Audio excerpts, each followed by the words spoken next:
Ey inson, biroz sekinroq. Kuniga 3000 marta qo'rqitaverma. Stress ham, qahva ham yetib turibdi. Bir oz tinchlik berdi. Nafasni chuqur ol. Osilib qolgan qorning bilan ishlay olmayapman. Har 10 daqiqada bir marta chuqur nafas bog', shuni senga aytishdan charchadim. Sigaret chekma.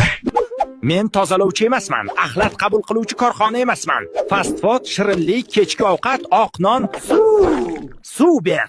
Kun bo'yi choy, kola, sharbat, suvchi.